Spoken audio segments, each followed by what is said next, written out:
जैसा कि मुबल्लिग दावत इस्लामी ऐलान फरमा रहे थे कि ये हमें अल्लाह ने हम पर मेहरबानी की और हमें ये मौका मिला कि आज औलाद गौसे आज़म सखी अब्दुल वहाब शाह जिलानी रहमतुल्लाहि तआला अलैह के मज़ार पर हमें हाज़री का शरफ़ उर्स के दिनों में मिला। और ये दावत इस्लामी का एक शानदार तरीका है कि मजलिस मज़ारात औलिया के तहत जब जब बुज़ुर्गान दीन के उर्स होते हैं तो वहाँ इज्तिमात के सिलसिले किए जाते हैं और ज़ायरीन को भी सही मानों में हाज़री देने का सलीका और तरीका भी बताया जाता है।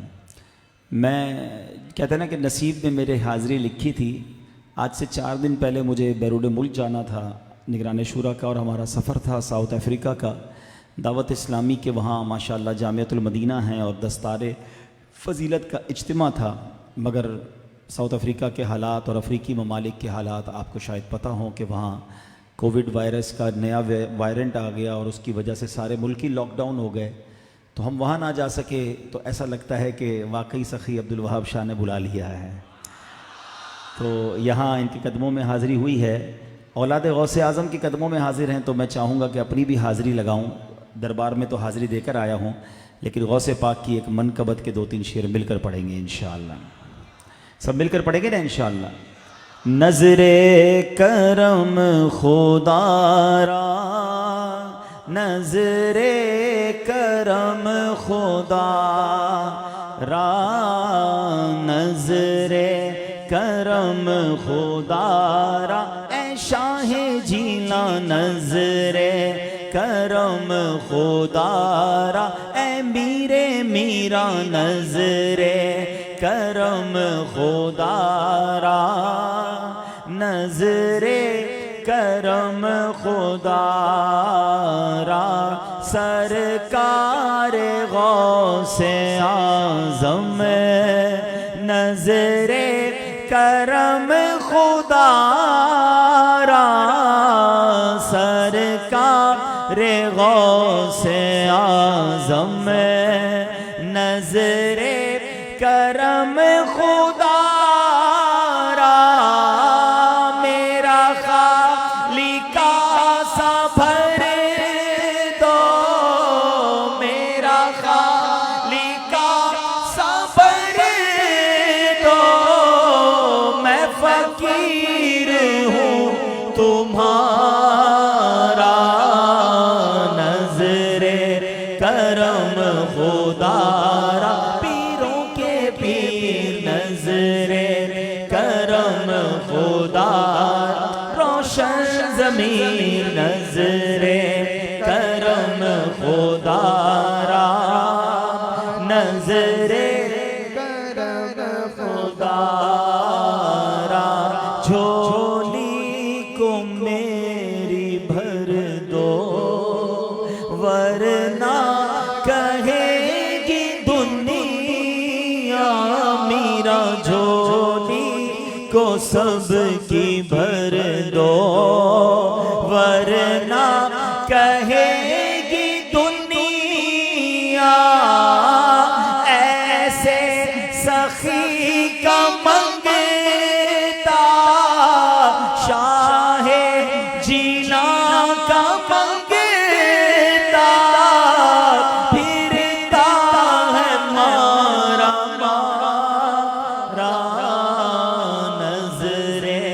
करम खुदारा, पीरों के पीर नज़रे करम खुदा, रोशन ज़मीन नज़रे करम खुदारा, नज़रे करम खुदारा, मौला अली का सदका, दाता पिया का सदका, गंजे शकर का सदका, अहमद रज़ा का सदका, मेरी लाज रख लो या गौस, मेरी लाज रख लो या गौस, मैं मुरीद हूँ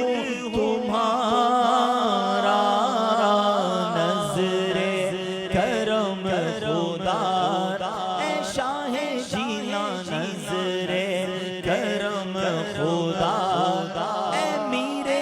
मीरा नजरे करम खुदा, नजरे करम खुदा रा।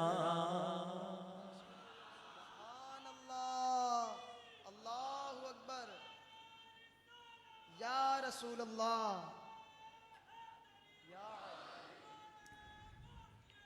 अल्हम्दुलिल्लाहि रब्बिल आलमीन वस्सलातु वस्सलामु अला सय्यिदिल मुरसलीन, अम्मा बाद फ़अऊज़ु बिल्लाहि मिनश शैतानिर रजीम, बिस्मिल्लाहिर रहमानिर रहीम। पढ़िए अस्सलातु वस्सलामु अलैका या रसूल अल्लाह व अला आलिका व अस्हाबिका या हबीब अल्लाह।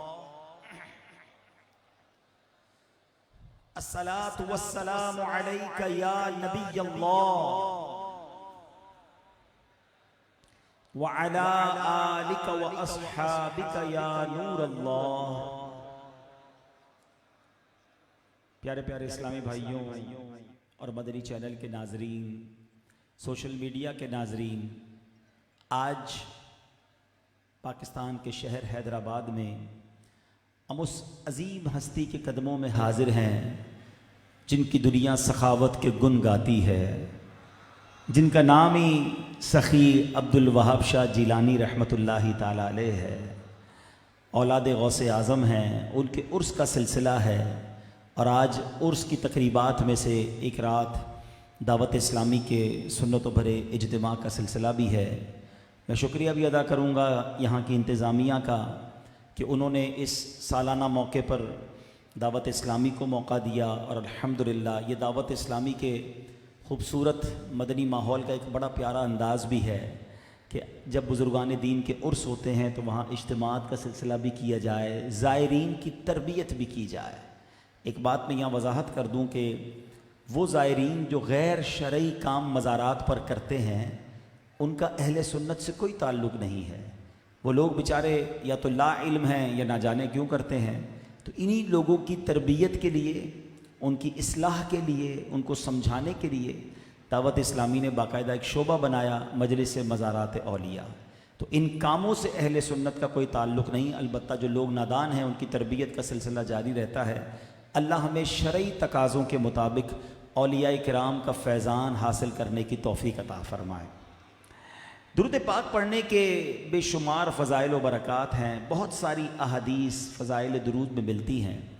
एक बड़ा ही प्यारा ईमान अफरोज़ वाक़या, एक बार नबी पाक अलैहिस्सलाम रात का अंधेरा है और नबी पाक का काशानाए अक़दस है। बीबी आयशा सिद्दीक़ा रज़ियल्लाहु ताला अन्हा अपने कमरे में कुछ सी रही थी और सीते सीते आपके हाथ से सुई गिर गई, सुई भी गिर गई और चराग भी गुल हो गया। अभी इतनी रोशनी हो रही है यहाँ पर, अगर यहाँ सुई गिर जाए किसी की तो इतनी रोशनी में भी सुई को तलाश करना बहुत मुश्किल है। लेकिन अगर लाइटें ही बंद कर दी जाएं तो फिर तो क्वाइट इम्पॉसिबल हो गया ना, तकरीबन नामुमकिन हो गया। अंधेरे में सुई कैसे ढूंढेंगे। बीबी आयशा फरमाती रात का आखिरी पहर था, अंधेरा भी काफ़ी था, चराग भी गुल हो गया, सुई गिर गई।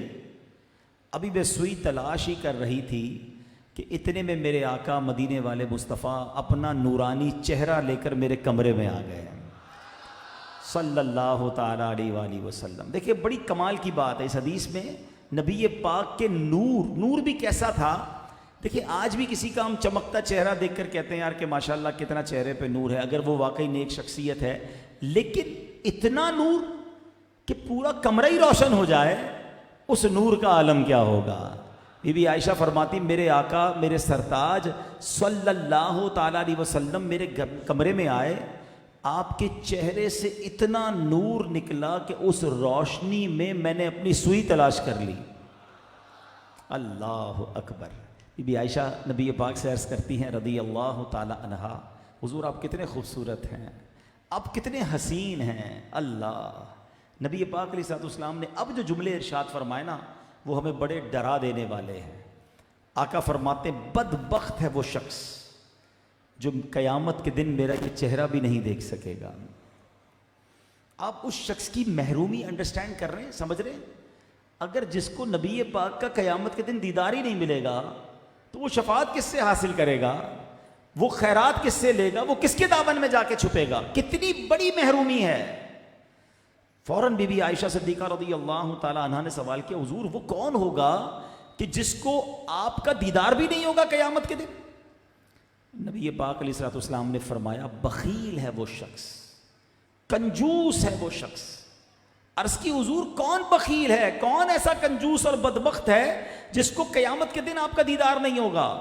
अब गौर से सुनो, आका अलैहिस्सलाम फरमाते हैं, वो शख्स जिसके सामने मेरा नाम लिया जाए और वो मुझ पर दुरूद ना पढ़े। अब ये बड़ी बड़ी दर्दनाक बात है। हम नॉर्मली बाज़ औक़ात दुरूद पाक को बड़ा ग्रांटेड लेते हैं कि पढ़ लिया तो पढ़ लिया, नहीं पढ़ा तो कोई बात नहीं। नहीं जनाब, जब जब नबी पाक अलैहिस्सलाम का ज़िक्र खैर सुनना है, हमें दुरूद पढ़ना है, दुरूद की बरकतें लूटनी हैं, खामोश नहीं रहना है। अब मैं आपसे पूछता हूं कि आज पूरा दिन गुजर गया, कितनी बार दुरूद पढ़ा? ऐसे कितने दिन गुजर जाते हैं कि जब हम दुरूद पाक नहीं पढ़ते। ऐसा ना किया करो। बल्कि उलमा ने एक बड़ी आसानी भी कर दी हमारे लिए। मुझसे पहले भी नात ख़्वां मेरे भाई नात पढ़ रहे थे। हम कभी नात शरीफ सुनते हैं, कभी खुद गुफ्तगू कर रहे होते हैं और प्यारे आका सल्लल्लाहु ताला अलैहि वसल्लम का नामे नामी सुनते हैं या ज़बान पर आता है। तो अगर पूरे दिन में एक मखसूस तादाद में दुरूद पढ़ लिया जाए, मिसाल के तौर पे कोई 100 बार दुरूद पढ़ ले, 200 बार पढ़ ले, तो उलमा कहते हैं कि जो रह गया था ना पूरे दिन में, अगर किसी वक्त नाम सुना या ना पढ़ सके, तो ये जो बाद में पढ़ा है ये उसका कायम मकाम हो जाएगा। तो आज मैं भी नीयत कर लूँ और आप भी नीयत कर लें कि इंशाअल्लाह रोज़ाना कसरत के साथ दुरूद पाक पढ़ेंगे। दुरूद पाक पढ़ने की फजीलत तो हमने सुन ली। आज चूँकि अल्लाह के वली के दरबार में आए हैं, आइए पहले तो कुरान और हदीस की रोशनी में ये जानते हैं ये औलिया होते कौन हैं, इनका मकाम क्या है, औलिया अल्लाह के पास क्यों जाते हैं दुनिया वाले। शायर लिखते हैं ना, खुदा का ख़ास एक इनाम है ये औलिया अल्लाह, खुदा का ख़ास एक इनाम है ये औलिया अल्लाह, ज़माना जिस्म है और जान है ये औलिया अल्लाह। क्या बात है। कुरान क्या फरमाता है इनके बारे में। कुरान मजीद फुरकान हमीद में अल्लाह ताला इरशाद फरमाता है, पारा नंबर 11 सूरह यूनुस आयत नंबर 62 और 63। गौर से सुनिए। अल्लाह फरमाता है, बिस्मिल्लाहिर्रहमानिर्रहीम, अला इन्ना औलिया अल्लाहि ला खौफुन अलैहिम वला हुम यहज़नून अल्लज़ीना आमनू व कानू यत्तक़ून। तर्जुमा कंजुल ईमान। सुन लो, बेशक अल्लाह के वलियों पर न कुछ खौफ है न कुछ गम, वो जो ईमान लाए और परहेजगारी करते हैं। मुफस्सिर शहीर हकीम उल उम्मत हज़रत मुफ्ती नईमुद्दीन मुरादाबादी इस आयत के तहत फरमाते हैं, वली अल्लाह वो है जो फ़राइज़ से कुर्ब इलाही हासिल करे और इताअत इलाही में मशगूल रहे और उसका दिल नूरे जलाले इलाही की मारिफत में मुस्तग़रक़ हो। जब देखे तो दलाइले कुदरत इलाही को देखे, जब सुने अल्लाह की आयतें ही सुने, जब बोले तो रब की पाकी ही बयान करे, जब हरकत करे तो इताअत इलाही में हरकत करे। सुभान अल्लाह। अब ज़रा गौर कीजिएगा। अब यहाँ कुरान एक और जगह फरमाता है, इन औलियाहु इल्लल मुत्तक़ून। तर्जमा, औलिया तो परहेजगार ही हैं। तो पहली बात पता चली कि वली अल्लाह के लिए सबसे पहले ईमान और फिर तकवा और परहेजगारी ये शर्त है। वली अगर वली कौन होता है, पहले ईमान वाला हो, फिर मुत्तकी और परहेजगार हो।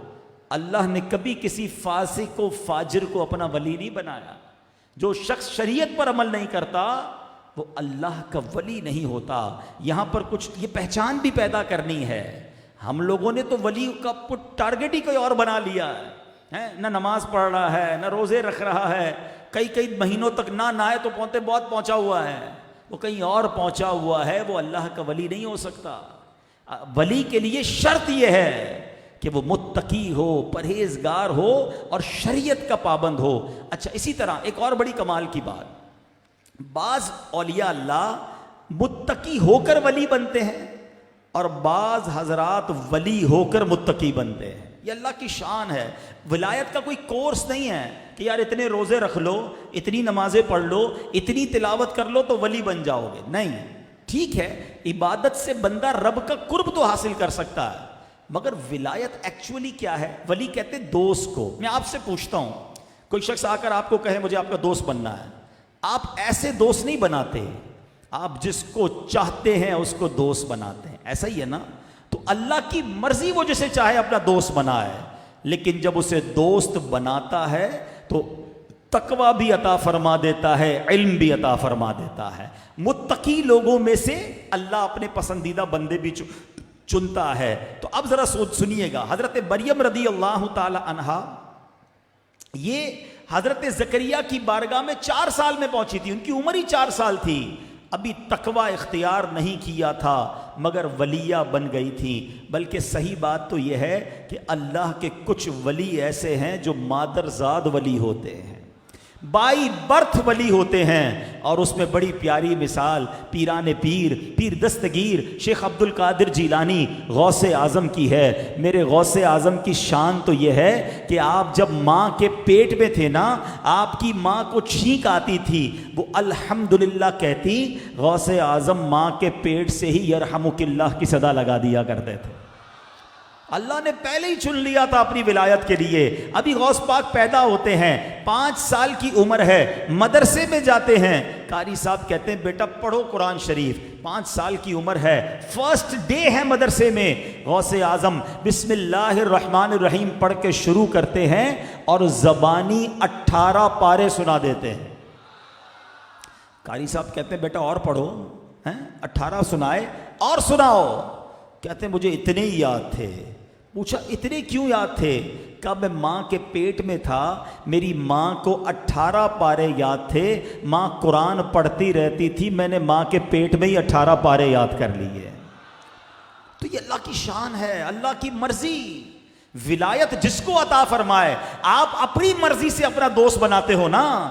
मेरे रब जिसे चाहे नवाज दे, जिसे चाहे अपना दोस्त बनाए, मगर अल्लाह अकबर, ये औलिया अल्लाह होते बड़े कमाल के हैं। जो रब का दोस्त बन जाए उसका मकाम कितना निराला होता है। कुरान की आयत सुन ली, अब आओ मैं कुछ हदीसें सुनाता हूं। पहले जरा बुलंद आवाज से दुरूद पाक पढ़ लें, सल्लू अलल हबीब।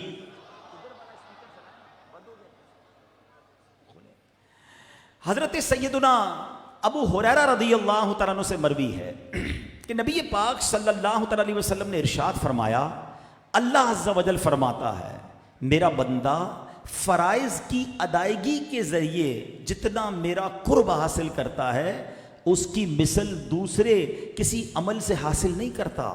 और सुभान अल्लाह, अल्लाह फरमाता है, और मेरा बंदा नवाफिल की कसरत से मेरे करीब होता रहता है, यहाँ तक कि मैं इसको अपना महबूब बना लेता हूँ। जब मैं उसे महबूब बना लेता हूँ तो मैं उसका कान बन जाता हूँ जिसके ज़रिए वो सुनता है, मैं उसकी आँख बन जाता हूँ जिसके ज़रिए वो देखता है, मैं उसके हाथ बन जाता हूँ जिसके ज़रिए वो पकड़ता है, मैं उसके पाँव बन जाता हूँ जिसके ज़रिए वो चलता है। अगर वो मुझसे मांगे तो मैं उसे ज़रूर देता हूँ, अगर वो मुझसे पनाह तलब करे तो मैं उसे पनाह देता हूं। अल्लाह अकबर। सुनो, ये हदीस बुखारी शरीफ की है। रब फरमा रहा है, जब मैं किसी को महबूब बनाता हूं ना, तो अब उसकी आंखें बन जाता हूं, उसके कान बन जाता हूं। उलमा ने इसकी शरह बयान की। इसका मतलब क्या है? इसका मतलब यह है कि अब वली अल्लाह का जब महबूब बनता है ना, तो जो देखता है वो रब के नूर से देखता है, जो सुनता है वो रब के नूर से सुनता है, अल्लाह की कुदरत उसके हाथों में शामिल हाल हो जाती है। वो चलता है तो रब की अता से,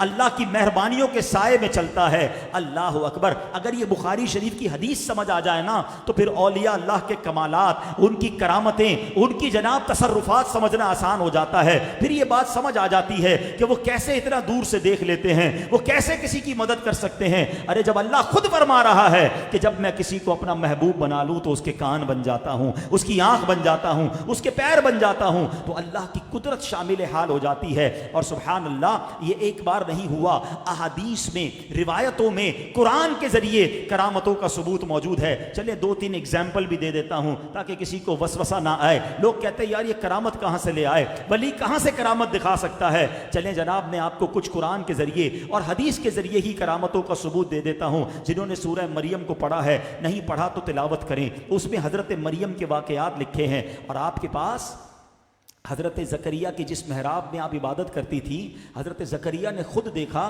कि बेमौसम के फल आते थे, सर्दियों में गर्मियों के फल और गर्मियों में सर्दियों के फल। हज़रत ज़करिया ने पूछा, ए मरियम ये कहाँ से आते हैं? कहा ये अल्लाह का दिया हुआ रिस्क है, अल्लाह अता फरमाता है। ये वाक़या कुरान में मौजूद है, जिसने तफसीर कुरान पढ़ी है उसने ये वाक़या पढ़ा होगा। मैं आपसे सवाल करता हूँ कि हज़रत मरियम अल्लाह की नबी हैं? औरत नबी नहीं बन सकती, आप नबी तो नहीं हैं, आप वलिया हैं, आप वलिया हैं। और कुरान कहता है बेमौसम के फल हज़रत मरियम की महराब में आते थे। सुभान अल्लाह, हज़रत ज़करिया ने ये कलामत देखी। हज़रत ज़करिया हालांकि अल्लाह के नबी हैं, आपने सोचा इस महराब में इबादत करने वाले को जब बेमौसम का फल मिल सकता है, मुझे भी तो बेटा चाहिए। उम्र ज़्यादा हो चुकी थी, आप कहते हैं मौसम मेरा भी नहीं बचा औलाद का, मगर ये महराब में जाकर मैं दुआ करता हूँ। आपने हज़रत मरियम की इबादत वाली जगह पर जाकर दुआ की। कुरान कहता है अल्लाह ने उन्हें बेटा अता फरमा दिया। क्या हज़रत ज़करिया डायरेक्ट अल्लाह से नहीं मांग सकते थे कि अल्लाह मुझे बेटा दे दे? लेकिन आपने सोचा ये महराब बड़ी मुकद्दस है, यहाँ अल्लाह की वलिया इबादत करती है, इबादत की जगह पर जाऊंगा, यहाँ अल्लाह ही की रहमत बरस रही है, अल्लाह से मांगूंगा, अल्लाह अता फरमा देगा। ऐ सखी के दरबार में आने वालों तुम्हें मुबारक हो, इनके कदमों में इसलिए ही तो आए हो, ये अल्लाह के नेक बंदे हैं, अल्लाह के मकबूल हैं, इधर रहमत बरस रही है, मैं इधर आकर रब से मांगूंगा, रब मेरी झोली भर देगा। तो ये तो नबियों का तरीका है, ये कुरान का तरीका है। चलो एक और करामत कुरान से सुन लो। जिन्होंने हज़रत सुलेमान अलैहिस्सलातु वस्सलाम का वाक़या सुना होगा, हज़रत सुलेमान के पास मलका बिल्कीस निकली, आपके पास हाज़िरी के लिए निकली। हज़रत सुलेमान अपने साथियों से कहते हैं कि मैं चाहता हूँ कि जब वो मेरे पास आए उसके आने से पहले मलका का तख्त मेरे पास आ जाए। ये तख्त, ये टेबल नहीं थी, हैं? ये टेबल भी अगर कोई किसी को कहे कि दूसरे मुल्क से ले आओ, मिसाल के तौर पे टेबल कराची में पड़ी हो और कोई कहे कि अब्दुल हबीब भाई आ रहे हैं, इनके आने से पहले ये टेबल कराची से ले आओ, आप कहेंगे कम से कम 4 घंटे तो लगेंगे, 2 घंटे जाने 2 घंटे आने। चलो वहीं से किसी गाड़ी में डाल के बुला ले, फिर भी 2 घंटे से पहले तो नहीं आ सकती। और वो तख्त कई गज, बताया जाता है 60 गज लंबा, कई गज चौड़ा था। तो आपके पास एक जिन बैठा था आपका, क्योंकि आपकी हुकूमत जिन्नात पर भी थी, हवा पर भी थी। वो जिन कहता है हुजूर आपकी महफिल ख़त्म होने से पहले मैं उस तख्त को ले आता हूँ। आपने फरमाया मुझे इससे भी पहले चाहिए, हैं, मुझे इससे भी पहले चाहिए। कुरान कहता है आपके एक साथी थे जिनका नाम था आसिफ बिन बरखिया, मुफस्सरीन ने उनका नाम बताया। आसिफ बिन बरखिया कहते हैं हुजूर आपकी पलक झपकने से पहले वो तख्त ले आऊँगा। और ऐसा ही हुआ। कुरान कहता है कि अभी महफिल में इधर ही बैठे थे कि वो तख्त हाजिर हो गया। मैं आपसे पूछता हूं कि जब हजरत आसिफ बिन बरखिया जो नबी नहीं हैं, हजरत सुलेमान की उम्मती हैं, पलक झपकने से पहले तख्त बिल्कीस ला सकते हैं, तो सुलेमान का उम्मती ऐसा पावरफुल हो तो जनाब रसूल अल्लाह के उम्मती को करामत मिले तो किसे क्यों प्रॉब्लम होती है? फिर क्यों ना हम कहें कि खिला मेरे दिल की कली गौसे आजम, खिला मेरे दिल की कली गौसे आजम, मिटा कल्ब की बेकली गौसे आजम, मेरे चांद में सदके आ जा इधर भी चमक उठे दिल की गली गौसे आजम। कसम है कि मुश्किल को मुश्किल ना पाया, कहा हमने जिस वक्त या गौसे आजम, और हमारा भी बेड़ा लगा दो किनारे। ऐ गौस हम आपके मुरीद हैं, एक बात सब जान लो, अल्हम्दुलिल्लाह सारे औलिया के चाहने वाले, सारे सहाबा के चाहने वाले, सबका एक ही अकीदा है कि कोई वली, कोई गौस, कोई कुतब, कोई नबी, कोई सहाबी अपनी तरफ से किसी को कुछ नहीं दे सकता। वो जो देता है वो रब की अता से देता है। अरे रब उन्हें देते हैं, रब उन्हें देता है, उनको रब ने ये इख्तियार दिया होता है क्योंकि वो अल्लाह के महबूब हैं। मैंने बुखारी की हदीस सुनाई है कि रब जिसे महबूब बनाता है उसके कान बन जाता है, उसकी हाथ बन जाता है, उसकी कुदरत उसके शामिल हाल हो जाती है। हम यही तो कहते हैं कि हुजूर आप रब के मुकर्रब हैं, हम गुनाहगार हकदार हैं। अल्लाह ने आपको बहुत दिया है, जो दिया है उसमें से हमें भी अता फरमाइए। हमारा भी बेड़ा लगा दो किनारे, तुम्हें ना खुदाई मिली गौसे आजम। शिर्क कब होता है? शिर्क जब होता है कि जब आप किसी के बारे में ये सोचते हैं माद अल्लाह कि किसी को रब मानकर, किसी को खुदा मानकर, किसी को जाती चीजों का मालिक मानकर मांगे, तो ये शिर्क है। हम तो कहते यही हैं कि गौस पाक तो देते ही वक्त कहते थे कुम बिइज़्निल्लाह, अल्लाह के हुक्म से खड़ा हो जा। हम आज भी कहते हैं कि गौस पाक अल्लाह के हुक्म से हमें अता फरमाइए। तो इसमें कोई शिर्क नहीं, ये कंफ्यूजन दूर कर लो। और आज मैं आपको कुरान और हदीस के जरिए करामत का सबूत बता रहा हूं। चलते हैं मदीना मुनव्वरा में। हाँ, इंशाअल्लाह सखी के दरबार में कहेंगे तो पहुंच भी जाएंगे इंशाअल्लाह, मगर मैं मदीने का एक वाकया सुनाता हूँ। सुभान अल्लाह, हज़रत उमर फारूक का दौर है और मदीना तैयबा में आग लग गई है। हज़रत उमर फारूक के पास लोग आए, कहते हैं हुजूर आग लग गई है। आग लग गई तो फायर ब्रिगेड बुलाते हैं, हाँ आग बुझाते हैं। क्यों आए हज़रत उमर फारूक के पास? और सुनो हज़रत उमर ने काम भी कैसा किया। अल्लाह अकबर। हज़रत उमर फारूक ने एक कागज का टुकड़ा लिखा और उस पे लिखते हैं उस कुनी या नार, ये ए आग ठहर जा, रुक जा।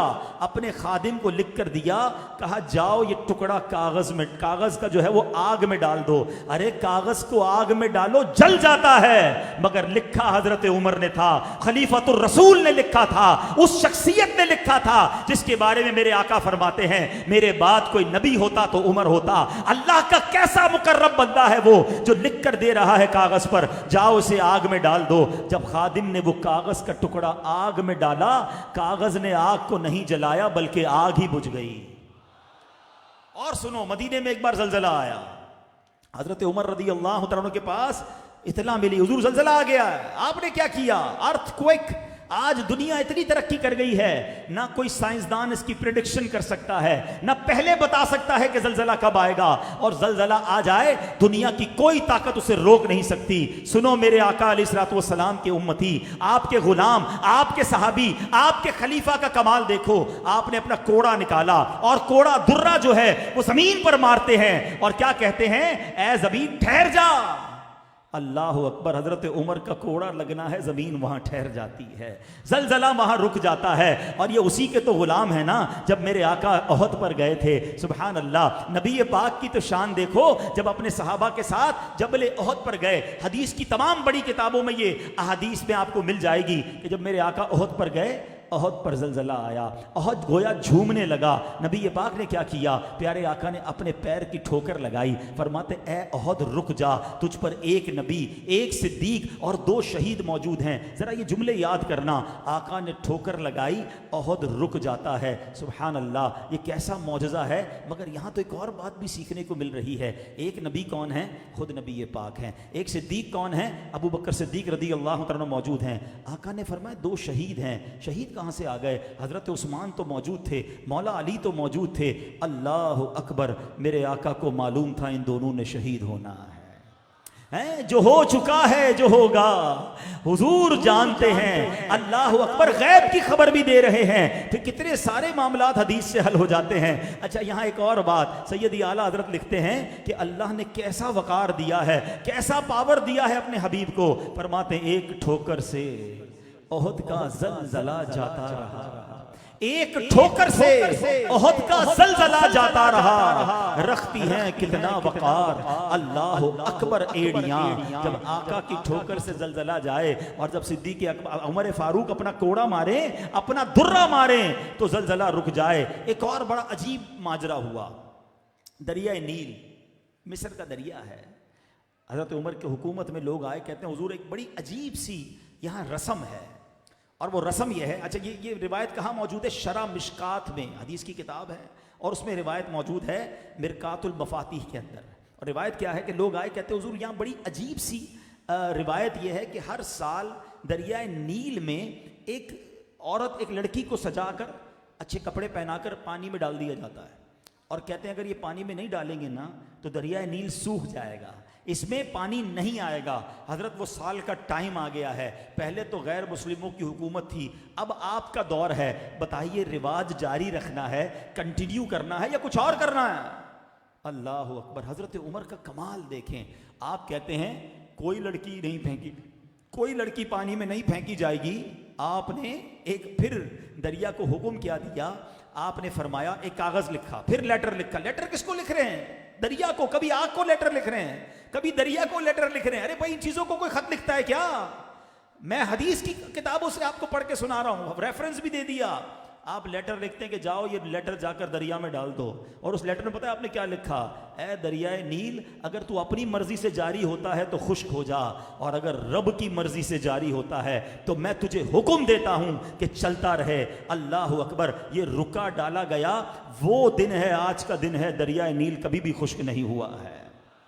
चाहें तो इशारों से अपने काया ही पलट दें दुनिया की, चाहे तो इशारों से अपने काया ही पलट दे दुनिया की। ये शान है उनके गुलामों की, सरकार का आलम क्या होगा। अरे क्यों ना औलिया से मोहब्बत करें, क्यों ना अल्लाह के नेक बंदों से प्यार करें, क्योंकि अल्लाह ने इन्हें अपना महबूब बना लिया है। और सुभान अल्लाह, आज मैं आपको औलिया अल्लाह के बारे में कुछ और ऐसी मालूमात दूंगा। बचपन से कई लोग हैं जो मज़ारात पर जा रहे हैं, मगर ये मालूमात शायद उनके लिए नई होंगी। दुनिया में एक सिस्टम होता है, वज़ीर आज़म, सदर, वज़ीर आला, गवर्नर, कौमी असम्बली के मेंबर, सूबाई असम्बली के मेंबर, काउंसलर्स, और जनाब सिस्टम चलाने के लिए बड़ी ड्यूटियां लगाई जाती हैं। जब जाकर मिनिस्ट्रीज होती हैं, मुख्तलिफ शोबे होते हैं कि नहीं जनाब ये सब लोग होंगे तो मुल्क चल सकेगा। इसी तरह बड़े बड़े सुपर पावर होते हैं जो दुनिया के कई मुल्कों को लुक आफ्टर करते हैं, उनका सिस्टम और होता है। आओ मैं आज आपको बताता हूँ, इस दुनिया में मेरे रब का एक कमाल का रूहानी सिस्टम भी चल रहा है। रब की तरफ से एक कमाल का रूहानी स्ट्रक्चर चल रहा है। औलिया किराम की ड्यूटीज बांधी हुई हैं। ये ऐसे ही नहीं दुनिया का निज़ाम चल रहा। अल्लाह ने अपने महबूबीन को क्या कुछ अता फरमाया है, सुनते जाओ और औलिया किराम की मोहब्बत अपने दिल में बढ़ाते जाएं। याद रखिए, हजरत मुहक्किक अहले सुन्नत अल्लामा इमाम यूसुफ बिन इस्माइल नबहानी रहमतुल्लाहि ताला अलैह ने अपनी मायानाज़ तसनीफ जामिउ करामातिल औलिया में हजरत शेख अकबर मुहियुद्दीन इब्न अरबी रहमतुल्लाहि ताला अलैह की किताब अल मफ्तूहातुल मकिया से इन अक़साम को बयान फरमाया। पहली किस्म अक्ताब, ये कुतुब की जमा है, और कुतुब अल्लाह के ऐसे अजीम शान वली को कहते हैं जो एक ज़माने में एक वक्त में एक ही होता है। पूरी दुनिया में एक ही कुतुब होता है, इसे गौस भी कहते हैं। कुतुब अल्लाह का निहायत ही मुकर्रब और अपने ज़माने के तमाम औलिया का आका होता है। चारों खुलफाए राशिदीन, सैयदुना इमाम हसन, सैयदुना अमीर मुआविया, सैयदुना उमर बिन अब्दुल अजीज़, और बाज़ को बातनी खिलाफत मिलती है जैसे सैयदुना अबू यजीद बस्तामी रहमतुल्लाहि ताला अलैह वगैरह। और याद रहे, जो कुतुब होते हैं उनका सिफाती नाम अब्दुल्ला होता है। सेकंड, अब दूसरी किस्म क्या है? आइम्मा।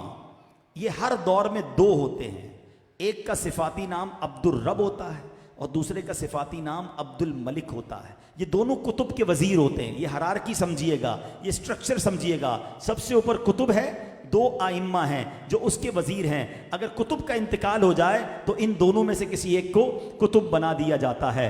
अब तीसरे नंबर पर आते हैं औताद। हर दौर में सिर्फ ये चार होते हैं। अब आइम्मा के नीचे कौन आ गए? औताद आ गए। ये चार होते हैं और सुभान अल्लाह, अल्लाह करीम इन चारों के ज़रिए चारों डायमेंशंस की हिफाजत फरमाता है। मशरिक, मगरिब, शुमाल और जुनूब, ये चारों इनकी ड्यूटियाँ होती हैं। फिर अब्दाल आते हैं, ये हर दौर में 7 होते हैं। अल्लाह इनके ज़रिए 7 ज़मीनों की हिफाजत फरमाता है। सबके पास गोया एक एक ज़मीन की ड्यूटी होती है। और सुभान अल्लाह, 5वें नंबर पर नुक़बा आते हैं। ये 12 होते हैं। इनमें से हर नकीब आसमान के 12 बुर्ज होते हैं। ये 12 बुर्जों की खासियतों का आलिम होता है।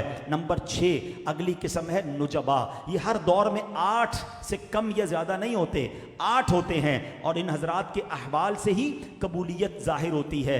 नंबर 7 रजबी। ये हर दौर में 40 होते हैं। ये ऐसे बंदे हैं जिनका हाल अल्लाह की अजमत के साथ कायम है। 8वें नंबर पर आए, ये अलग कैटेगरी है। ये कल्बे आदम अलैहिस्सलाम के मुताबिक हर ज़माने में 300 लोग होते हैं और हदीस में इनका जिक्र है। आका फरमाते हैं कि ये कल्बे आदम पर हैं। नंबर 9 अब है कल्बे नूह अलैहिस्सलाम पर। ये हर दौर में 40 होते हैं। मेरे आका अलैहिस्सलाम इनके बारे में फरमाते हैं कि मेरी उम्मत में हमेशा 40 आदमी कल्बे नूह अलैहिस्सलाम पर होंगे। 10 नंबर कैटेगरी है कल्बे इब्राहीम अलैहिस्सलाम पर। हर ज़माने में ये 7 अफराद होंगे। नबी पाक की हदीस में इनका भी जिक्र है। नंबर 11 कल्बे जिब्राईल के मुताबिक इनकी तादाद हर दौर में 5 होती है। इनका जिक्र भी हदीस पाक में मौजूद है। अब आइए कल्बे मीकाईल अलैहिस्सलाम पर। ये हर ज़माने में 3 ही होते हैं, इनमें भी कमी बेशी नहीं होती।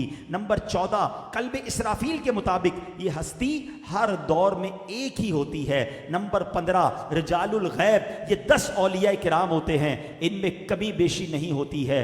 नंबर 16 मजहरे कुव्वते खुदाबंदी, ये हर दौर में 8 होते हैं। और सिर्फ यही किस्में नहीं हैं, इनके अलावा औलिया की बेशुमार किस्में हैं। मसलन इलाहीयून, रहमानीयून, रिजालुल गनी, बुदला, रिजालुल इश्तियाक, सूफिया, उबाद, जुहाद, हामिदीन, सादिकीन, कानितीन, जाकिरीन, साबिरीन, वासिलीन और बहुत सारी किस्में। अल्लाह करीम औलिया किराम का हमें फैज़ान नसीब फरमाए।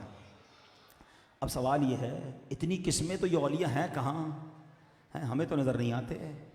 हमारी भी मुलाकात करवाइए कि कुतुब साहब कौन हैं, आइम्मा कौन हैं, इनमें अब्दाल कौन हैं, कौन कौन किस मर्तबे पर है। अब बड़ी बारीक बात करने जा रहा हूँ। ये अल्लाह के बंदे हमारे दरमियान ही हैं। किसी वली की विलायत के लिए करामत ज़रूरी नहीं है। हम समझते जो करामत दिखाए वही वली होता है। नहीं, करामत वाले भी बुजुर्ग हैं, मगर हर वली की करामत हो ये भी ज़रूरी नहीं। नंबर 2, हर वली को ये पता हो मैं वली हूँ ये भी ज़रूरी नहीं है। ये भी अल्लाह की शान है। तो अब इसका पता है, उलमा ने एक बड़ी प्यारी बात कही कि हमारे दरमियान ही औलिया किराम होते हैं। हर 40 मुसलमानों में, कहते हैं अगर मुसलमान 40 कहीं जमा हो जाए ना मोमिनीन, तो उनमें एक अल्लाह का वली होता है। क्या पता यहाँ बहुत सारे औलिया किराम हों। लेकिन अब इससे हमें सीखने को क्या मिला कि हमें अल्लाह के बंदों से अदब से बात करनी है, किसी की बेइज्जती नहीं करनी है, किसी से लड़ाई नहीं करनी है, किसी का दिल नहीं दुखाना है। क्या पता ये अल्लाह का वली हो, ये पता नहीं कौन से मर्तबे पर हो और मैं इसी से लड़ाई कर रहा हूं, मैं इसी को बुरा भला कह रहा हूं। ये हमें समझना है। लोग गरीब आदमी का मजाक उड़ाते हैं, अपने मुलाजिम को जो मुंह में आता है कह देते हैं, जिसको जो जी चाहता है दबा रहा होता है। नहीं, क्या पता इसका मर्तबा क्या हो। एक बात याद रखना, अब तक जितना मेरा छोटा सा मुताला है, मैंने 2 चीज़ों के बारे में अब तक पढ़ा है। किसी और ने पढ़ा तो मुझे ज़रूर बताइएगा कि 2 बातों के बारे में मैंने पढ़ा है कि जिसमें यह कहा गया कि यह काम करने वाला ऐसा है गोया अल्लाह से जंग कर रहा है या अल्लाह उससे जंग कर रहा है। एक सूद खाने कमाने वाला, सूद का काम करने वाला, और दूसरा अल्लाह के वली से दुश्मनी करने वाला। जो अल्लाह के वली से दुश्मनी करे अल्लाह उससे ऐलान जंग फरमाता है। बर्बाद हो जाएंगे ना, अगर अल्लाह से जंग हो गई तो बर्बादी है ना। तो इसका तरीका क्या हो गया कि हमें हर बंदे के प्यार से बात करनी है, किसी को तकलीफ ना दिया करो। बंदा कहता है मेरा कोई कुछ बिगाड़ ही नहीं सकता, अरे तुम्हारी भूल है। अगर किसी अल्लाह के वली ने हाथ उठा दिया ना तो बर्बादी तुम्हारा मुकद्दर हो जाएगी। डरो कि मेरी वजह से किसी का दिल ना दुखे। बल्कि अहादीस में तो कुछ औलिया की निशानियां भी बताई गई हैं। एक हदीस पाक है जिसका मजमून है कि कुछ लोग वो होते हैं जो परागंदा बाल होते हैं, यानी बाल बिखरे हुए होते हैं, कपड़े मैले होते हैं, उनको कोई अपने करीब नहीं बिठाता है, दावत में ना आए तो कोई उनकी मिसिंग यानी उनका ना आना महसूस भी नहीं करता है, किसी जगह रिश्ता भेजे तो कोई रिश्ता भी नहीं करता है उनसे। यानी दूसरे लफ्जों में हमारे माशरे के वो अफराद जिनको नॉर्मली कोई पूछता ही नहीं है। फरमाया अल्लाह की बारगाह में इनका वो मर्तबा होता है कि अगर किसी बात पे कसम उठा लेना अल्लाह उनकी कसम पूरी फरमा देता है। तो हमें नहीं पता कौन कहाँ किस दर्जे पर है। हाँ, ये ठेले वाला, शरबत बेचने वाला, ये हमारे साथ मजदूरी करने वाला, हमारी ड्राइवरी करने वाला है, हमारा गरीब रिश्तेदार, मस्जिद का खादिम, हाँ शरीयत का पाबंद होना चाहिए, ये ज़रूरी है। शरीयत का पाबंद होगा तो अल्लाह का वली बनेगा, शरीयत के बगैर विलायत नहीं है। लेकिन हमें क्या पता इसके अंदर शरीयत की कितनी पाबंदी है कि नहीं। हमारा काम सबसे प्यार से मिलना है ताकि कहीं किसी का दिल ना दुख जाए। अल्लाह ने अपने औलिया को बंदों में छुपा के रखा है। और एक हदीस डरा देने के लिए काफ़ी है। जो लोग लड़ते झगड़ते रहते हैं ना, लोगों से मार कुटाई और जनाब रोब दिखा रहे होते हैं, एक हदीस सुन लो। मेरे आका अलैहिस्सलाम फरमाते हैं, मन आज़ा मुस्लिमन फ़कत आज़ानी, जिसने किसी मुसलमान को तकलीफ दी वो ऐसा है जैसा उसने मुझे तकलीफ दी। अच्छा, इस हदीस में ये नहीं फरमाया जिसने किसी अपने रिश्तेदार को तकलीफ दी, पड़ोसी को तकलीफ दी, नहीं, किसी भी मुसलमान को, whosoever, whatever, कोई भी हो, मुसलमान है, आप तकलीफ नहीं दे सकते। और आगे बात सुनो क्या फरमाएगी, वमन आज़ानी फ़कत आज़ल्लाह, जिसने मुझे तकलीफ दी वो ऐसा है गोया उसने अल्लाह को तकलीफ दी। कैसे कैसे जिंदगी गुजरेगी अगर अल्लाह ही नाराज हो गया तो किसी को तकलीफ ना दें, लड़ाई ना करें, जबान से डांटना डपटना गाली गलोची खत्म कर दो, मारे जाओगे, क्या पता अल्लाह की बारगाह में उसका क्या मर्तबा हो। बल्कि मर्तबा हो ना हो, नबी पाक ने तो सिर्फ मुसलमान के बारे में फरमा दिया ना, किसी मुसलमान का दिल दुखाओगे ऐसा है कि नबी पाक का दिल दुखाया, क्या हाल होगा हमारा। अच्छा, अब आए हैं सखी अब्दुल वहाब शाह जिलानी की बारगाह में, ये कैसे थे, आओ इनके बारे में भी कुछ जान लो। हो सकता है बहुत अरसे से लोग आ रहे होंगे और इनके बारे में कुछ पता ही नहीं होगा, तो आज मैंने सोचा कि सखी अब्दुल वहाब शाह जिलानी रहमतुल्लाहि तआला अलैह के बारे में भी कुछ आपको बताऊं कि अहमद शाह जिलानी रहमतुल्लाहि तआला अलैह, ये बगदाद शरीफ से, ये बहुत बड़े बुजुर्ग थे, ये बगदाद शरीफ से हैदराबाद आए, सिंध आए थे इस्लाम की दावत देने इस पूरे खित्ते में, और फिर हैदराबाद में ही इन्होंने अपनी ज़िंदगी बसर फरमाई। 50 साल की उम्र में आपका विसाल भी हो गया। आप तारिक दुनिया थे, खूब इबादत करते थे। आपका इंतकाल जब हुआ ना तो आपके साहबजादे को विरसे में सिर्फ गिलास और लोटा ही मिला, अपने इबादत में ज़िंदगी गुजारी थी, तमाम नजराने गुरबा में तकसीम कर दिया करते थे, आशिक रसूल थे, बड़े नबी पाक से मोहब्बत करने वाले थे। और आप जो है जब एक बार बारगाह रिसालत में बड़ी तमन्ना थी, बड़ी तड़प थी, तो वहाँ आप बारगाह रिसालत में हाज़िरी के लिए भी गए। अल्लाह करीम ने आपको 2 बेटे दिए थे, सैयद महमूद शाह और सैयद अब्दुल वहाब शाह। और सैयद महमूद शाह जिलानी जो थे उनका जवानी में ही विसाल हो गया, और सैयद अब्दुल वहाब शाह जिलानी, सुभान अल्लाह, ये वही अजीम हस्ती है कि जिनके कदमों में हम आए हैं। अब सैयद अब्दुल वहाब शाह जिलानी रहमतुल्लाहि तआला अलैह ने अपने वालिद मुकर्रम की ज़ेर सरपरस्ती इब्तिदाई तालीम तो अपने घर से, उसके बाद मुख्तलिफ़ उलमाए किराम से आपने तालीम हासिल की। आपके वालिद माजिद पीर सैयद अहमद शाह जिलानी से सिलसिला आलिया कादरिया में बैत हासिल की, दीगर सलासिल चिश्ती नक्शबंदी सोहरवर्दी से भी खिलाफत हासिल की, मगर कादरी सिलसिले का बड़ा गलबा था, आप कादरी ही मुरीद बनाते थे, गौसे पाक के ही सिलसिले में दाखिल फरमाते थे। आपके हुलिये के बारे में किताबों में मिलता है कि गोल नूरानी चेहरा था और नूरी किरणें निकलती थी चेहरे से, और रीश मुबारक, दाढ़ी मुबारक घनी और सफ़ेद थी, लिबास सफ़ेद आलिमाना, सफ़ेद दस्तार पहनते थे, इमामा पहनते थे, और हाथ में आपके असा भी होता था। अब यहाँ एक वैसे बात कर लेता हूँ, आप जितने भी वलियों के पास जाते हैं ना, जिस भी वली से आपको प्यार है, जिस भी सहाबी से प्यार है, हर नबी हर सहाबी से तो वैसे प्यार है, मगर कुछ लोगों से अटैचमेंट हो जाती है ना, और नबी पाक से तो हम सबको बेहद प्यार है। आपको पता है ये सारी शख्सियात दाढ़ी वाली हैं, ये सारी शख्सियात इमामे वाली हैं।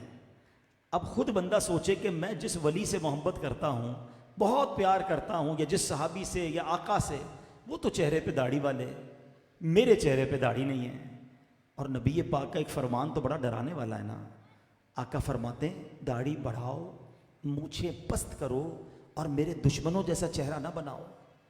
मेरा चेहरा नबी पाक के दुश्मनों वाला, और मैं अपने आप को वली अल्लाह का गुलाम भी कहता हूँ, गौस पाक का गुलाम, गौस पाक भी दाढ़ी वाले, गौसे आजम भी इमामे वाले।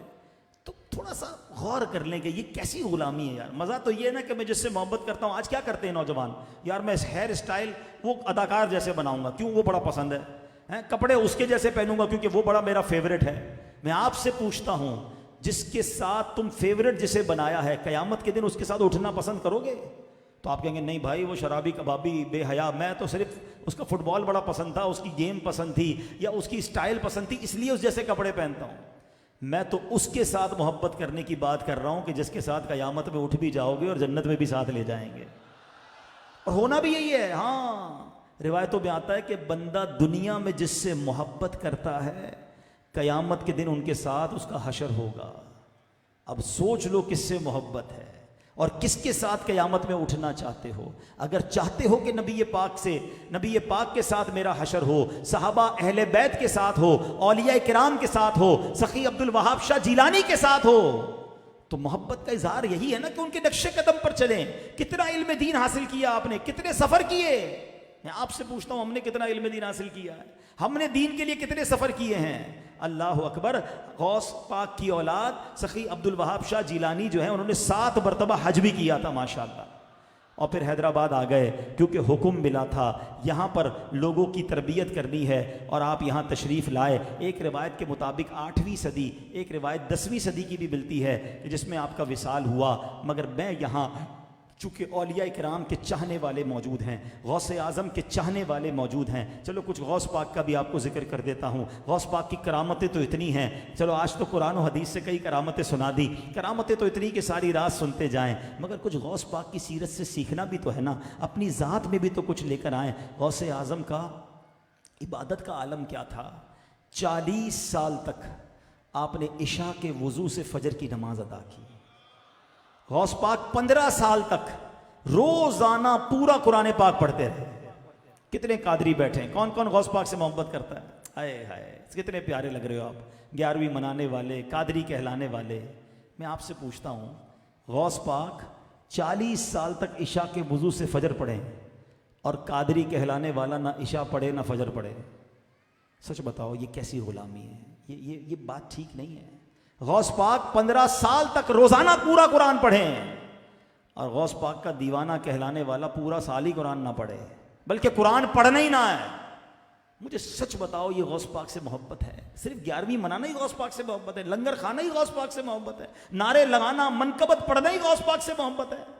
सारी जिंदगी इल्म दीन सीखते सिखाते रहे, सारी जिंदगी इबादतें करते रहे, और मैं कहूं मैं गौस पाक का कादरी मुरीद, और नमाज ही कज़ा हो जाए? कैसे कादरी सो सकता है फजर की नमाज में?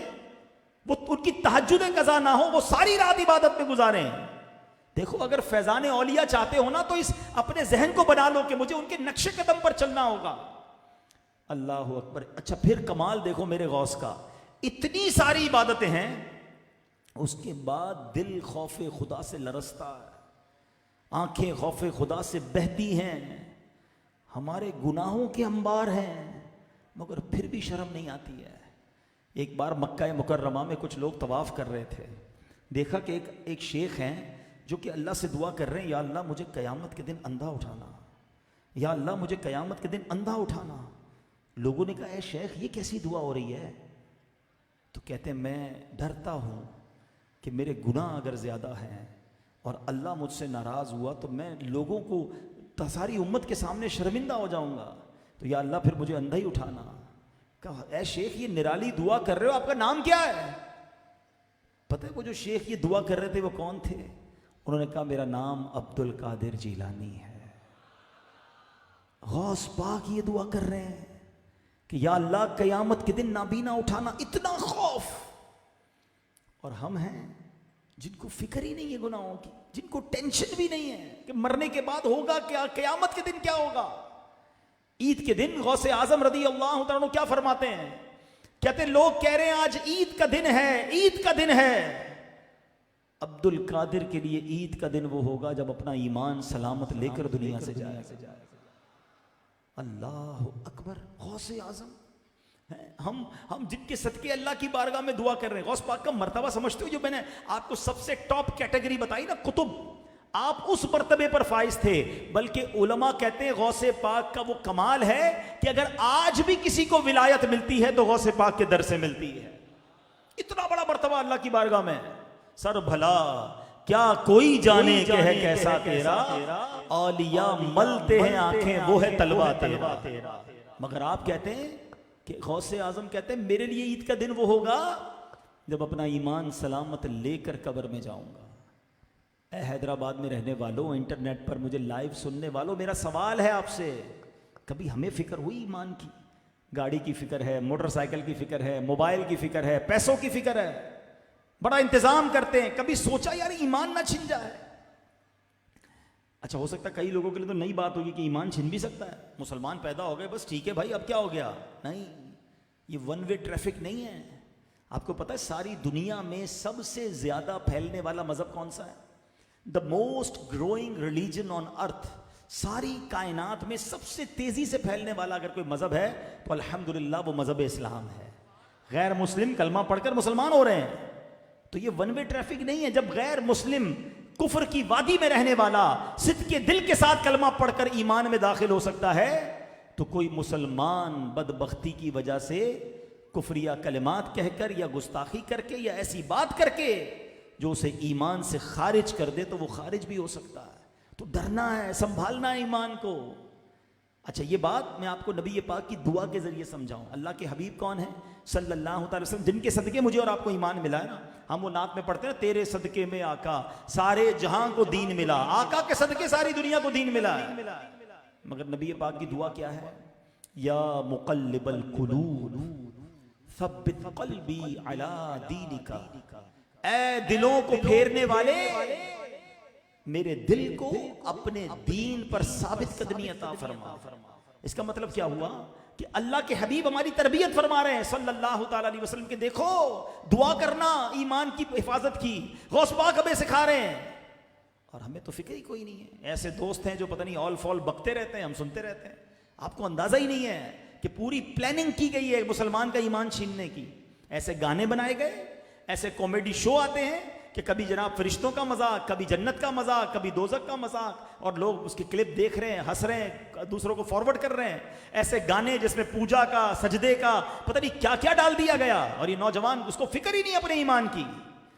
सच बताओ, अगर हमारे पास दुनिया में सबसे कीमती कोई चीज है तो वो ईमान है। ईमान नहीं तो कुछ भी नहीं। फिक्र करो अपने ईमान की, तौबा करो अल्लाह से। फिर उलमा कहते हैं कि जो गुनाह करता रहता है ना, गुनाह की कसरत करता रहता है, रोज अल्लाह की नाफरमानी करता है, डर है कि मरते वक्त उसका ईमान छीन लिया जाए। इसकी बड़ी लॉजिकली वजह भी है ना कि हम रोज शैतान की अगर मान रहे हैं, नमाज भी कज़ा करवा रहा है, किसी से झूठ बुलवा रहा है, किसी से हराम कमा रहा है, कोई हराम देख रहा है, शैतान की रोज मान रहा है, तो आखिरी वक्त भी तो शैतान समझाने आएगा कि मुसलमान मत रहो हैं। बल्कि रिवायतों के में आता है कि बंदे के मरने के वक्त जो है शैतान किसी करीबी रिश्तेदार की सूरत में आएगा जो मर गया होगा पहले, और आकर कहेगा बेटा मरने के बाद मुझे पता चला इस्लाम अच्छा मजहब नहीं है, तू ईसाई हो जा, तू माज़अल्लाह दूसरा मजहब इख्तियार कर ले। आखिरी लम्हों में भी शैतान ईमान छीनने की कोशिश करेगा। मुझे बताओ, जो रोज शैतान की मानता है अगर मरते वक्त भी मान गया तो उसको क्या बनेगा? सीखो, हमें रोज शैतान को हराना है ताकि मरते वक्त वाली फाइट भी हम जीत कर ईमान सलामत लेकर कब्र में चले जाएं। शैतान कहता है फजर में नहीं उठना, सर्दी है यार सो जा।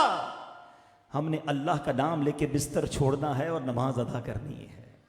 जो शैतान को रोज हराएगा ना, हराम कमा ले, नहीं कमाना मैंने, हराम देख ले, नहीं देखना, जो रोज शैतान से जीत रहा होगा इंशाअल्लाह मरते वक्त भी शैतान मरदूद का ठुकरा कर कलमा पढ़ के दरूद पढ़ के दुनिया से चला जाएगा। लेकिन जो रोजी मान रहा है, जो कहता है वो कर रहा है, वो डरे कि अगर मरते वक्त भी उसकी बात मान ली तो कहीं वो मरदूद ईमान न ले ले। अल्लाह मेरे और आपके ईमान की हिफाजत फरमाए। तो ऐ प्यारे इस्लामी भाइयों, आज सखी अब्दुल वहाब शाह जिलानी रहमतुल्लाहि तआला अलैह के उर्स में आए हैं। कुरान और हदीस के ज़रिए औलिया का मकाम भी जाना, बंदों के साथ किस तरह बर्ताव रखना है वो भी हमने सीखा, और आज हमने ये भी जाना कि अल्लाह के वलियों का अगर वाकई फैज़ान चाहिए तो हमें नमाज़ों की पाबंदी करनी है, हमें कुरान से दोस्ती करनी है, हमें अल्लाह के बंदों से अच्छा ताल्लुक़ रखना है और अपने ईमान की हिफाजत की फ़िक्र भी करनी है। तो आइए, जितने मेरे भाई आए हैं, हम न्याजी ज़रूर हैं, हम न्याज खाने वाले ज़रूर हैं, मगर नमाजी पहले हैं। आओ नियत कर लो कि आज के बाद हमारी कोई नमाज कज़ा नहीं होगी। ऐसा नहीं, इतनी बड़ी तादाद में आप आशिकान रसूल मौजूद हैं, ऐसा नारा लगाएं कि मरदूद शैतान भी इधर से भाग जाए।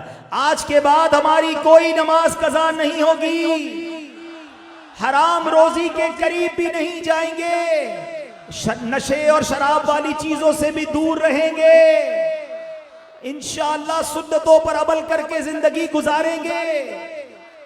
अब देखें इंशाअल्लाह। हाँ, सखी अब्दुल वहाब शाह की खास निगाह पड़नी है आप पर। हाँ, जब उनके नक्शे कदम पर चलने वाले बनोगे ना, अल्लाह के वली फिर देखो कितना खुश होते हैं। बदलो तो सही अपने आप को। मज़ार पर भी आते हैं, जैसे होते वैसे ही रहते हैं, तो क्या फ़ायदा किया? आपको फैज़ान क्या मिला? मज़ा तो ये आए कि मैं आऊँ और उसके बाद सच्चा बन जाऊँ, नमाजी बन जाऊँ। लोग कहें कि यार आप तो बदल गए, तो आप कहें हाँ मैं सखी के दरबार में गया था, अल्लाह की बारगाह में तौबा की, बस अब मैं नमाज़ें पढ़ने वाला बन गया। ये है फैज़ान औलिया जो आपको नसीब हो, अल्लाह मुझे भी नसीब फरमाए। और यही बातें दावत इस्लामी के प्यारे माहौल में सिखाई जाती हैं। माशाअल्लाह एक बड़ी खुशखबरी भी है, अपने आप को बदलने का एक बेहतरीन मौका और भी आ रहा है कि इंशाअल्लाह आने वाली इतवार, परसों इंशाअल्लाह 5 फरवरी को हैदराबाद शहर में दावत इस्लामी की मरकज़ी मजलिस शूरा के निगरान हाजी मोहम्मद इमरान तशरीफ़ ला रहे हैं और इशा के बाद इंशाअल्लाह सुन्नतों भरा बयान फरमाएंगे। और इंशाअल्लाह अज़्ज़ वजल इस इज्तिमा में 12 माह के लिए, 12 दिन के लिए, 1 माह के मदनी काफ़िले भी सफ़र करेंगे। ये पूरा इज्तिमाई मदनी काफ़िला इज्तिमा है, अजीम व शान, बहुत बड़ा ग्रैंड इज्तिमा है। तो आप सब ने शिरकत भी करनी है और मदनी काफ़िलों में सफ़र भी करना है इंशाअल्लाह। अल्लाह पाक अमल करने की तौफीक अता फरमाए। सल्लू अलल हबीब, सल्लु अलल हबीब सल्लल्लाहु तआला अला मुहम्मद। अल्हम्दुलिल्लाह हम मुसलमान हैं और मुसलमान का एक कीमती सरमाया उसका ईमान है और ईमान की हिफाजत का एक बेहतरीन ज़रिया किसी पीर कामिल के हाथ में हाथ देना, बेत बरकत हासिल करना है। आज हमारी खुशकिस्मती है, हमारी सादतमंदी है, अल्लाह की रहमत से अल्लाह के प्यारे महबूब बंदे, अल्लाह के मकबूल बंदे, अल्लाह के वली सैयदना शेख अब्दुल कादिर जिलानी के प्यारे शहजादे लाडले हज़रत सैयदना सखी सुल्तान सखी इब्ने सखी सैयद अब्दुल वहाब शाह जिलानी के कदमों में हाजिर हैं। और गौस पाक से निस्बत रखने वाला ये दर है और सैयदी गौस आज़म फरमाते हैं मेरा कोई मुरीद बग़ैर तोबा के नहीं मरेगा। तो प्यारे इस्लाम भाइयों, मौका कितना प्यारा है कि एक तो गौस पाक की आल के दर पर भी हैं और फिर गौस पाक की गुलामी का पट्टा भी हासिल करेंगे। रुकने शूरा मौजूद हैं और रुकने शूरा हाजी अब्दुल हबीब अत्तारी साहब को अमीर अहले सुन्नत ने बैत का मजाज बनाया है। वो चाहें तो अपने ज़रिए अमीर अहले सुन्नत का और अपनी अमीर अहले सुन्नत के ज़रिए सैयदी गौस आज़म का मुरीद करवा सकते हैं। दरे सखी पर मौजूद हैं, गौसे आज़म की आल के दर पर मौजूद हैं और फिर कादरी बनकर जाएंगे, अत्तारी बनकर जाएंगे। तो आइए रुकने शुरा से अर्ज़ करता हूँ हमें गुनाहों से तौबा भी करवाएं और सिलसिला कादरिया, रज़विया, अत्तारिया में दाखिल फरमाएं। मेरे वो इस्लामी भाई जो मुरीद होना चाहें, जिस तरह मैं कहता जाऊँ रिपीट करते जाएं, दोहराते जाएं। बिस्मिल्लाहिर्रहमानिर्रहीम, अस्सलातु वस्सलामु अलैका या रसूल अल्लाह व अला आलिका व अस्हाबिका या हबीब अल्लाह, ला इलाहा इल्लल्लाह मुहम्मदुर रसूलुल्लाह सल्लल्लाहु तआला अलैहि वसल्लम। तौबा करता हूँ मैं अपने तमाम पिछले गुनाहों से और वादा करता हूँ मैं कि आइंदा शरीअत पर चलूँगा, बदमज़हबों और बुरे लोगों की सोहबत से बचता रहूँगा, नमाज रोज़े की पाबंदी करता रहूँगा, वालिदैन की नाफरमानी, झूठ, गीबत, चुगली, वादा खिलाफी, गाली गलोच, फिल्में, ड्रामे, गाने बाजे, बेपर्दगी वगैरह वगैरह गुनाहों से बचता रहूँगा। ऐ अल्लाह मेरी इस तौबा को कबूल फरमा और मुझे मेरे वादे पर साबित कदम रख। मुरीद होता हूँ मैं खानदाने आलीशान क़ादरिया रज़विया अत्तारिया में।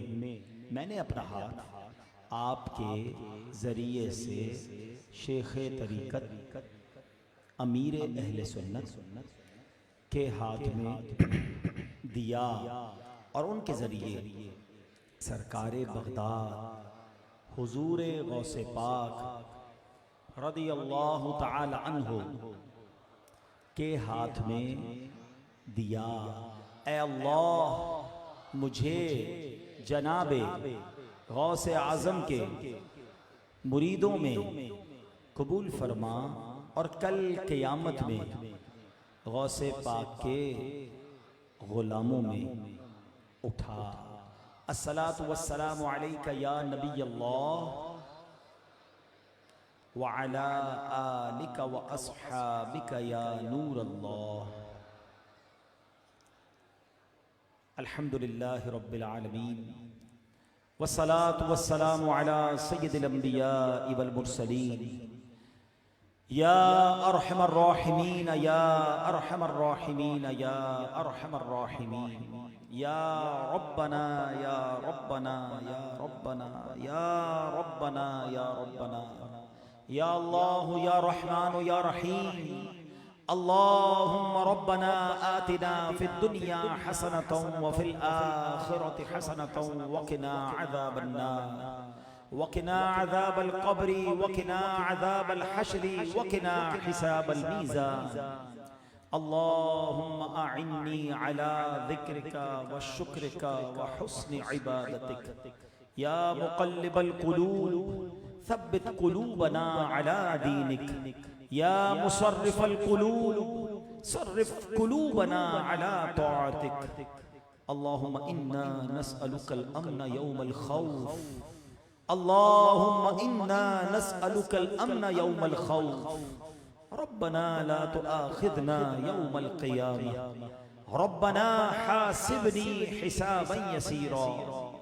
ऐ डूबतों को बचाने वाले, ऐ बेकसों की दस्तगीरी करने वाले, ऐ गुनाहगारों की मग़फ़िरत फरमाने वाले मौला, तेरे गुनाहगार बंदे तेरे दरबार में हाथ उठाए सर झुकाए हाजिर हैं। बड़ी उम्मीद से आए हैं मौला, हम गुनाहगार हैं मगर तेरे वली के दरबार में आए हैं। आज भी हमने सुना कि जब तू अपना किसी को महबूब बना लेता है तो उन पर अपना खास फजल नाजिल फरमाता है। अल्लाह ये फजल याफ्ताओं के हम कदमों में आ गए हैं। ये न देख हम कितने बुरे हैं, ये देख कितनी पाक जगह पर आए हैं मौला, इनके सदके हमारे गुनाह मुआफ फरमा दे।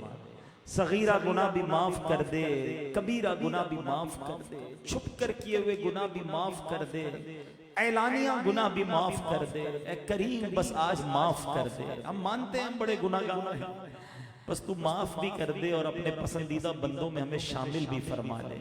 अब जो जिंदगी बाकी है वो तेरी रिजा वाले कामों में गुजारने की तौफीक अता फरमा। तू चाहे तो हमें भी, हम गुनाहगारों को भी अपनी विलायत की खैरात अता फरमा दे।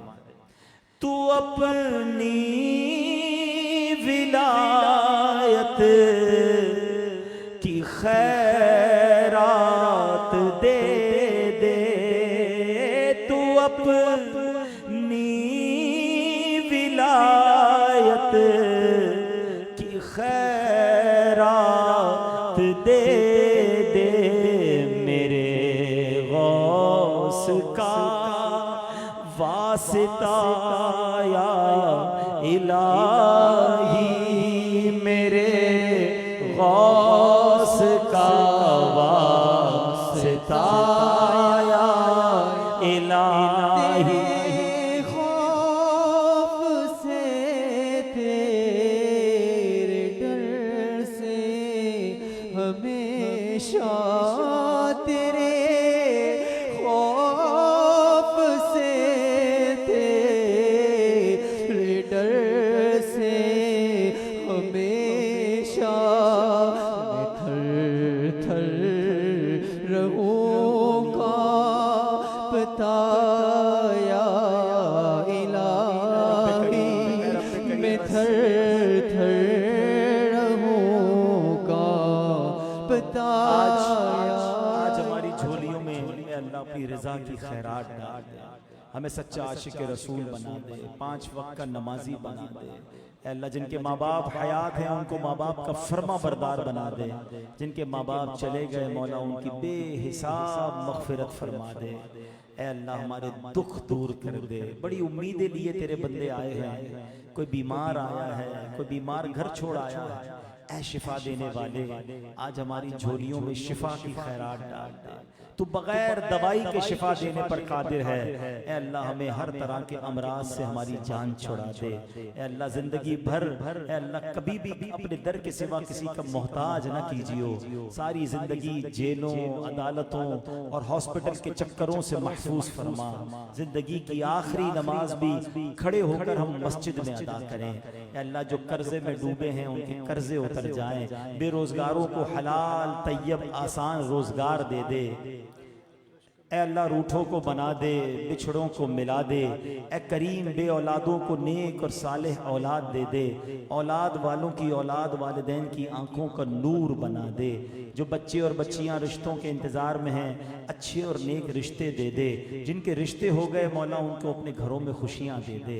बस मेरे मालिक आज हाथ उठा दिए हैं, तू जानता है हम किस कर्ब में हैं, हम किस तकलीफ में हैं, क्या लेने आए हैं ये भी तुझे पता है मालिक, किस चीज का इंतजार है तू ये भी जानता है। ऐ अल्लाह बस आज अपनी कुदरत का नजारा दिखा दे। आज करम कर दे। इन्नल्लाह अला कुल्ली शैइन कदीर। ऐ रब्ब कदीर, आज तेरे दरबार में दुखी दिल के साथ हाजिर हैं और अपने सारे उमूर तेरे सिपुर्द करते हैं। व उफव्विदु अमरी इलल्लाह इन्नल्लाह बसीरुम बिल इबाद। ऐ अल्लाह बस हम में से जो जिस खुशखबरी के इंतजार में है घर जाए तो खुशखबरी मुंतजिर हो। ऐ अल्लाह करम कर दे, वो काम बन जाए, वो मुश्किल हल हो जाए। बेकरारों को करार दे दे, बेचैनों को चैन दे दे और जो तड़प रहे हैं उन्हें जल्दी जल्दी प्यारा प्यारा मक्का और प्यारा प्यारा मदीना दिखा दे। जो रुकावटें हैं दूर कर दे, रास्ते खोल दे, असबाब भी बना दे और तेरे महबूब की दर की मकबूल बाज़ौक़ हाज़रियां नसीब फरमा। इसी साल रमज़ान मदीना दिखा, रमज़ान मक्का दिखा, हज की सआदतें अता फरमा। ऐ करीम तेरे खजानों में कमी नहीं, आज हम सब की झोलियां भर दे। रब्बना तक़ब्बल मिन्ना इन्नका अंतस समीउल अलीम व तुब अलैना या मौलाना इन्नका अंतत तव्वाबुर रहीम। अल्लाह मज़ार मुक़द्दस की जो इंतज़ामिया है, जो ट्रस्ट के लोग हैं, कमेटी के हजरात हैं, दावत इस्लामी के साथ भी खूब ताउन करते हैं और अल्लाह ये तेरे वली के दरबार की खिदमत करते हैं, इनको इसकी बेहतरीन जज़ा अता फरमा। अल्लाह इन सब का सीना भी मदीना बना दे। ए करीम जो मांग सके वो भी अता कर दे, जो नहीं मांग सके हक में बेहतर हो वो भी अता फरमा दे। हमारी दावत इस्लामी को तरक्कियाँ और उरूज अता फरमा। किबला अमीर अहले सुन्नत, तमाम उलमा और मशाइख अहले सुन्नत और हमारे जिनके वालिदैन हयात हैं उनका साया उनके सरों पर तादेर कायम व दाइम फरमा। अल्लाहुम्मा रब्बी यस्सिर वला तुअस्सिर वतम्मिम लना बिल खैर या फत्ताहु व बिका नस्तईन या रसूलल्लाह उन्ज़ुर हालना या हबीबल्लाह इस्मा क़ौलना इन्ननी फी बहरि हम्मिम मुग़रक़। आका इन्ननी फी बहरि हम्मिम मुग़रक़ खुज़ यदी साहिल लना अशक़ाना क़ल्लत हीलती अंत वसीलती अदरिकनी या रसूलल्लाह अग़िथनी या रसूलल्लाह। इमदाद कुन इमदाद कुन अज़ बंदे गम आज़ाद कुन दर दीन और दुनिया शाद कुन या गौसे आज़म दस्तगीर बरकती इन्नल्लाह व मलाइकतहू युसल्लूना अलन नबी या अय्युहल्लज़ीना आमनू सल्लू अलैहि व सल्लिमू तस्लीमा। सल्लल्लाहु अलैहि नबिय्यिल उम्मी व आलिहि सल्लल्लाहु अलैहि वसल्लम। स्वलातन व सलामन अलैका या सय्यदी या रसूल अल्लाह। जब दमे वापसी हो या अल्लाह, सामने हो रोज़ाए रसूलुल्लाह और लब पे हो ला इलाहा इल्लल्लाह मुहम्मद। काबे के बद